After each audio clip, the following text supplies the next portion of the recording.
Des milliards de francs CFA d'investissement partis en poussière.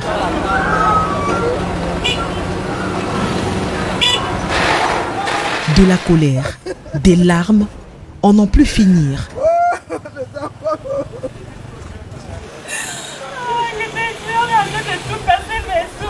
Non, vous n'êtes pas sur le lieu d'un deuil, mais plutôt sur le théâtre d'un déguerpissement forcé, non loin du site, des logements sociaux de Mbanga Bakoko. Les populations, désemparées, sont au bord de la crise de nerfs. Avec tous les problèmes qu'on a ici au pays, bon, on a vu que Venise détruit, c'est le problème. Même si c'est l'État, l'État nous dit qu'on paye, on va payer. Ça c'est quoi? Ce que je sais, c'est que c'est un gouvernement qui n'a jamais soutenu sa population. Les gens sont là, ils sont battus pour construire. On casse disant qu'on veut créer la route, on veut loger les gens dans les logements sociaux. Ça fait plus de 6 ans que ces logements sont finis, ce n'est pas habité. On n'est pas capable de payer pour vivre dans ces logements sociaux. On a dit qu'on construit pour les pauvres. On n'a jamais logé les pauvres là-dedans. Les pauvres réussissent à construire au quartier. On vient casser. Maintenant, là où on construit pour les pauvres, me semble que c'est pour les riches. Nous allons faire quoi devant le gouvernement? La loi, où c'est quelle loi dans ces pays? Nous sommes dépassés. Pour sécuriser l'opération et éviter tout débordement, les forces de maintien de l'ordre, armes au poing, veillent au grain. Pendant ce temps, les riverains, comme dans un rêve, sauvent ce qu'ils peuvent.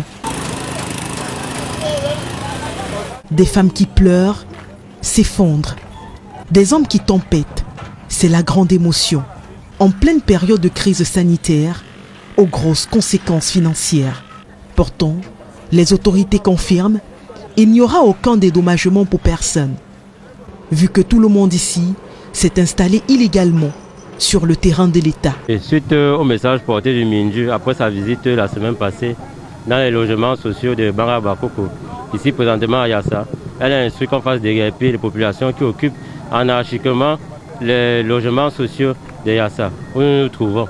Et c'est l'opération que nous menons sur l'instruction du préfet qui a au préalable communiqué sur cette descente et qui a fait des sommations avec la collaboration du sous-préfet de Douala 3e. Mais est-ce qu'on va indemniser les gens qui occupent anarchiquement le domaine de l'État, le domaine privé de l'État?